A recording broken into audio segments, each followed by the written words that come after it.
여러분들은 잘 기다리십니까? 무언가를 기다릴 때 그 마음에 평안함이 있으십니까? 우리가 생활을 하다 보면 좀 기다림의 시간을 가져야 될 때가 있습니다. 출퇴근을 위해서 버스가 오는 시간도 우리가 기다려야 되고요. 또 우리는 어, 뭐 밥을 먹을 때도 그 밥이 나오는 시간을 기다려야 되죠. 근데 그 기다림의 시간이 때로는 기다리기가 어려울 때가 있습니다. 출근 시간이 늦을 것 같은데 버스가 조금 평소보다 늦게 올 때, 그 기다림의 시간이 힘들죠. 그리고 그 버스가 늦게 오게 되면은 이미 하루가 망쳤다 생각하고, 그렇게 하루의 시작이 틀어지게 됩니다. 인터넷을 하다가 조금이나마 이 버벅거림이 생길 때 그 몇 초의 그 짧은 순간에 우리는 조금 이 짜증이 나는, 좀 답답해하는 그런 마음을 갖기도 합니다. 근데 이러한 기다림의 모습은 우리의 신앙 생활에도 비슷하게 나타나는 것을 볼 수가 있습니다. 우리가 기도했을 때 그 기도에 대한 응답이 늦어진다 생각하면 벌써 마음이 조급해지고 좀 답답하고 초조해지는 경우에 우리의 모습을 볼 수가 있습니다. 그리고 낙심하게 되고 하나님이 인도하는 삶이 내 기대에 만족되지 않기도 합니다. 여러분들은 어떠신가요? 어쩌면 우리는 하나님이 주시는 결과를 기다리기보다 내가 원하는 때에 내가 원하는 상황으로 하나님께서 나에게 맞춰주기를 원하고 있는 줄 모르겠습니다. 이것을 좀 다른 말로 해보면은 우리의 신앙생활은 하나님 중심의 신앙생활이기보다는 내가 중심이 되는 그러한 신앙생활로 우리가 많이 이렇게 할 때가 있다라는 거죠. 이러한 상황을 좀 더 쉽게 이야기를 해보면은 한 아이가 엄마가 케이크를 만들고 있는 것을 옆에서 기다리고 있습니다. 빨리 이 케이크를 먹고 싶은데 엄마는 케이크를 만드는 그 과정을 하고 있죠. 그리고 빵을 굽기 위해 오븐에 그 빵을 넣었습니다. 그런데 그 아이가 들어간 지 얼마 되지도 않은 그 빵을 먹고 싶다고 꺼내서 먹으면 어떻게 될까요? 맛있는 빵을 못 먹겠죠. 아마 덜 익어서 맛도 없을 뿐더러 그 아이가 반죽이 돼 있는 그 케이크를 소화하지 못하고 아마 배탈이 날 수도 있을 겁니다. 이처럼 기다림은 가장 좋은 때를 기다리는 그 기다림은 우리에게 필요한 것입니다. 하나님은 우리의 때를 알고 계시고 그 때에 맞춰서 우리를 인도해 가고 계신 것이죠. 그 아이보다는 그 엄마가 그 때를 더 잘 알고 우리보다는 하나님께서 우리 인생의 그 때를 더 잘 아실 겁니다. 이러한 연장선에서 우리의 신앙도 우리가 바라는 그 무언가가 또 우리의 기도가 어떻게 언제 이루어질지 알 수 없지만 우리는 하나님을 믿고 하나님의 인도하심을 신뢰하며 우리는 하나님의 때를 기다려야 됩니다.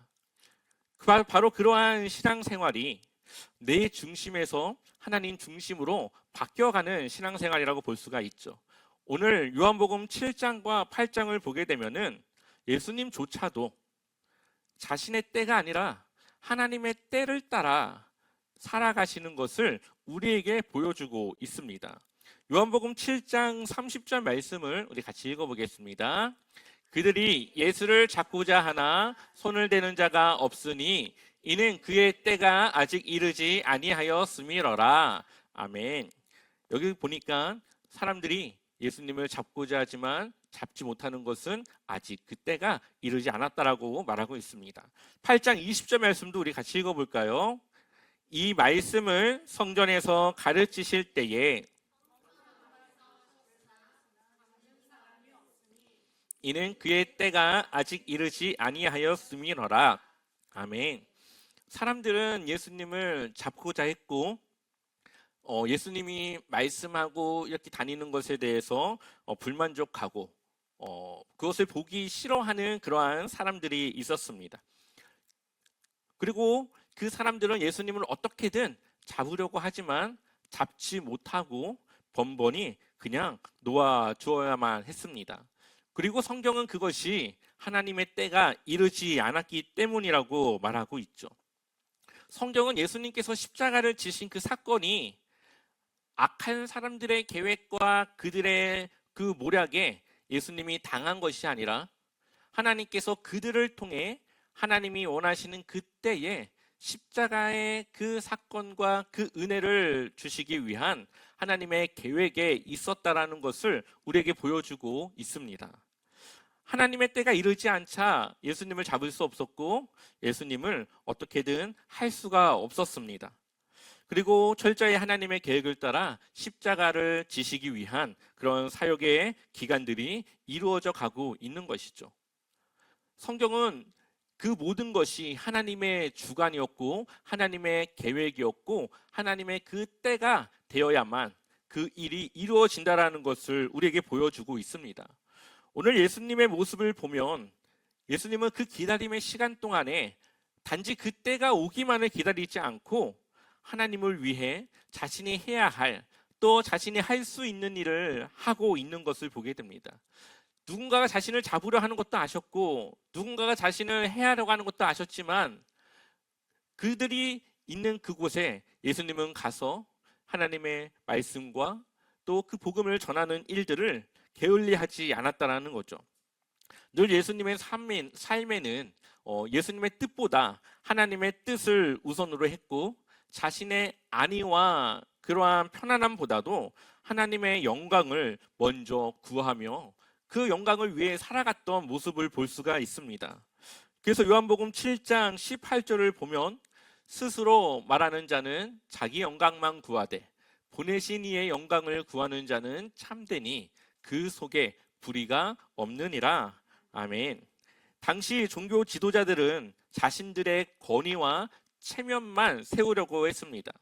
분명히 예수님께서 하시는 일들이 일반 사람들이 할 수 없는 정말 하나님께서 약속하신 메시아의 모습인 것을 그들도 알았지만 자신들의 체면과 권위가 떨어지는 것을 염려하여 그것을 부정하고 그것을 그렇게 보지 않았다라는 거죠.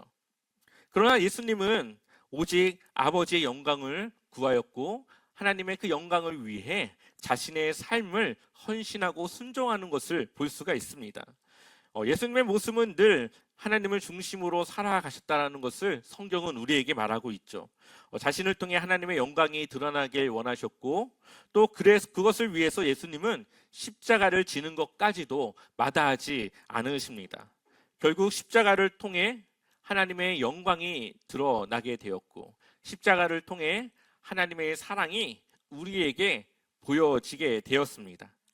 그런데 예수님께서 그 십자가를 지기까지 그 과정들을 보게 되면은 예수님은 사람들이 칭찬하거나 자신을 높여주는 것을 원하지 않았다라는 겁니다. 오직 하나님의 영광을 위해 하나님의 그 말씀에 그 계획에 철저히 순종하는 그 삶으로 하나님의 그 영광이 드러나고 나타나는 것을 위해 헌신하며 복종하며 죽기까지 그 말씀을 따랐다라는 것을 보여주고 있습니다. 이것은 우리에게 중요한 메시지를 주고 있습니다. 우리가 교회에서 봉사를 하다가 보면은 평소에는 안 그러는데 갑자기 이런 마음이 들 때가 있습니다. 왜 내 수고를 알아주지 않고 왜 똑같이 했는데 나는 칭찬하지 않고 왜 저 사람만 칭찬하는지 우리 안에 그러한 불만과 불평이 생길 때가 있습니다. 그것은 사람을 보기 때문인 것이죠. 우리가 하는 일들이 교회 안에서 사람을 보면 실망해야 되고 낙심할 수밖에 없습니다.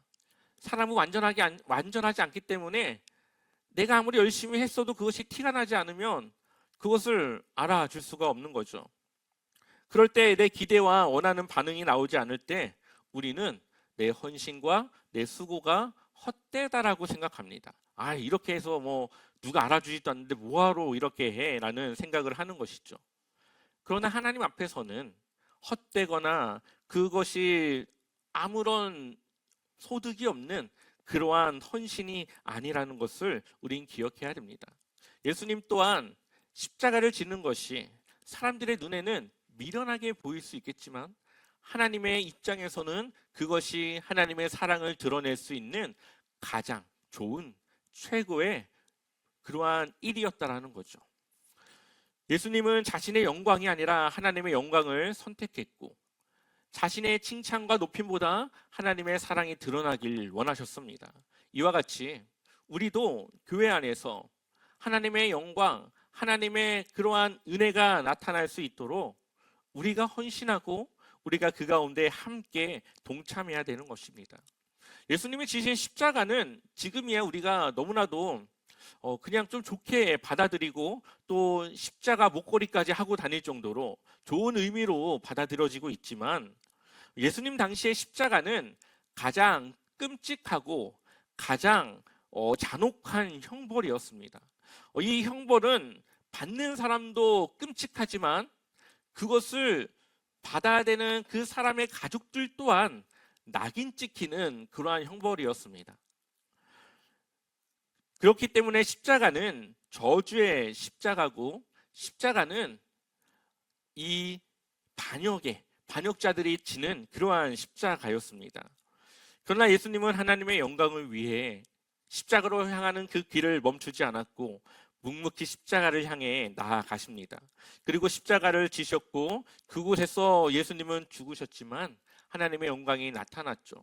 이제 더 이상 십자가는 저주를 상징하지 않습니다. 십자가는 새 생명을 주신 또 하나님의 사랑이 드러난 십자가이고 또한 그 십자가를 통해 우리는 하나님 그 나라에 들어가는 그 길이 열려지게 된 소망의 상징이 되었던 것이죠. 이제는 십자가는 저주가 아니라 소망을 담은 그러한 십자가로 바뀌어지게 되었습니다. 바로 이렇게 예수님이 가신 그 길을 우리는 따라 살아가야 됩니다. 왜냐하면 예수님은 빛 대신 예수님이기 때문이죠.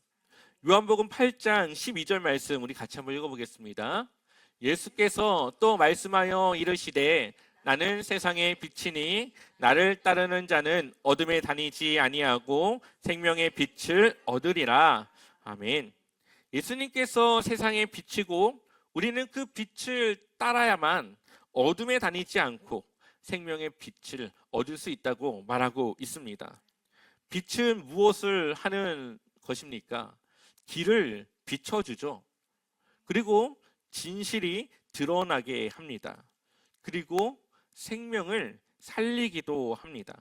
어둠 속에 있으면 방향을 잃고 어디로 가야 될지 그 앞에 어떠한 위험이 있는지 알 수 없지만 빛이 있으면 우리는 그 길을 찾아갈 수가 있습니다. 마치 등대와 같은 것이죠. 배가 밤늦게 바다를 나가면은 이 어둠 속에 사방이 다 똑같이 보입니다. 지금이야 레이더가 있어서 길을 찾지만 그러한 시대가 아닐 때에는 정말로 바다 한가운데서 어디로 가야 될지 알 수가 없는 상황이죠. 그때 가장 먼저 찾아야 되는 것이 무엇입니까? 등대입니다. 등대가 있는 곳만 따라가면 어쨌든 거기에 육지가 있고 그곳은 갈 수 있는 곳이라는 것을 보여주기 때문이죠. 아무리 어두워도 빛이 있으면 그 빛을 따라가면 됩니다.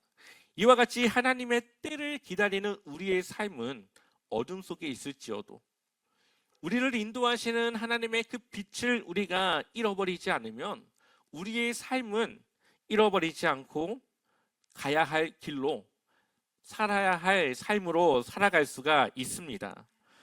그것은 내가 원하는 때를 바라보는 삶이 아니라 하나님의 때를 기다리며 그러한 하나님이 주시는 그 때에 우리가 순종하며 살아가는 삶인 것이죠.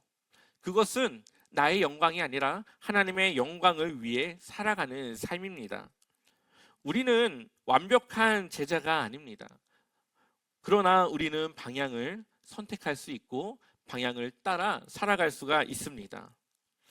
우리의 삶 속에서 조급함을 따를 것인가? 아니면 하나님의 때를 기다릴 것인가? 사람의 인정을 받는 삶을 위할 것인가? 하나님의 영광을 드러낼 것인가? 누군가를 정죄할 것인가? 아니면 그 사람이 다시 회복될 수 있도록 기회를 줄 것인가? 어둠을 따를 것인가? 빛을 따를 것인가? 우리는 늘 그 삶 속에 선택할 수 있고 그 방향을 우리는 설정할 수가 있습니다. 그래서 우리는 완벽하진 않지만 우리를 이끄시는 그 하나님을 따라 살아가는 그 삶을 통해 하나님의 제자로서, 주님을 믿는 그 제자로서 살아갈 수가 있는 겁니다. 그래서 우리의 신앙생활은 마치 농사를 짓는 것과 같습니다. 농부는 씨를 심고 그 열매를 바로 거두지 않죠. 반드시 그 땅 속에서 그 씨가 썩어 새싹이 자라고 열매가 맺을 때까지 시간이 필요합니다. 비도 필요하고 햇빛도 필요하고, 그러한 모든 과정들이 충분히 다 채워졌을 때, 그럴 때 수확을 얻을 수가 있습니다. 마찬가지로 우리의 순종은 하나님의 때를 기다리는 것이지요. 순종이 없는 성장은 없습니다. 우리의 삶과 우리의 신앙생활도 늘 하나님을 신뢰하고 믿고 기다리며 그 때를 따라가야 하는 것입니다. 하나님은 보이지 않는 시간 속에서 우리를 하나님의 자녀답게, 제자답게 빚으시고 만지시고 만들어 가십니다. 그래서 시편 126편 5절 말씀에 우리 이렇게 기록되어져 있습니다. 같이 읽어보겠습니다. 눈물을 흘리며 씨를 뿌리는 자는 기쁨으로 거두리로다. 아멘. 우리가 하나님의 영광과 그 때를 위해 살아가는 삶은 결코 헛되지 않다라는 거죠. 지금은 보이지 않지만 언젠가 우리가 심은 그것을 거두어 드릴 때가 있습니다. 지금은 우리가 눈물로 하나님 앞에 순종하며 믿음으로 살아가지만 그것을 거둘 때에는 기쁨으로 그것을 거둘 수가 있습니다. 하나님의 영광을 심으면 그 영광이 나를 통해 드러나는 것입니다. 우리가 하나님의 영광을 따라 그렇게 우리의 삶을 살아가야 되는 것이죠. 예수님의 삶은 조급한 삶이 아니었습니다. 사람들의 기대를 채우는 삶도 아니었고, 오직 하나님의 때를 기다리며 하나님의 영광만을 드러내길 원하셨던 것을 보게 됩니다. 그리고 그 십자가를 지시기까지 하나님의 말씀에 순종하며 혹은 헌신했던 것을 볼 수가 있습니다. 그러나 그 길은 쉽지 않습니다. 오해를 받았고 거절을 당했고 또한 생명을 바쳐야만 하는 그러한 길이었습니다. 이와 같이 우리의 기도가 늦게 응답되어지는 그것이 우리로 하여금 어려운 상황에 처하게 할지라도 그것이 하나님의 때를 기다리는 우리의 삶이라면 그것을 통해 하나님은 하나님의 영광을 드러내며 하나님의 일을 하실 거라는 거죠. 우리는 그 기다림의 때를 하나님의 일을 또 하나님을 위한 삶으로 채워 나가는 것입니다. 제자는 문제가 없는 사람이 아니라 하나님의 때를 기다리며 순종하는 사람이라는 것을 기억하십시오. 제자는 인정받는 사람이 아니라 하나님의 영광을 드러내야 되는 사람이라는 것 또한 기억해야 됩니다. 또한 제자는 완벽한 사람이 아니라 빛을 따라 그 방향을 설정하고 정하여서 그 주님의 빛을 따라 살아가는 이들입니다. 그러므로 이번 한 주 여러분들이 이러한 고백 가운데 살아가길 소망합니다. 주님, 제 시간표가 아니라 하나님의 때를 신뢰하겠습니다. 내 영광이 아니라 하나님의 영광을 선택하겠습니다. 이해되지 않아도 하나님 말씀에 순종하며 주님의 빛을 따라 살아가겠습니다. 이 고백이 여러분들의 삶의 고백이 되고 여러분들의 한 주간의 삶의 방향이 되어지기를 주님의 이름으로 간절히 축원합니다.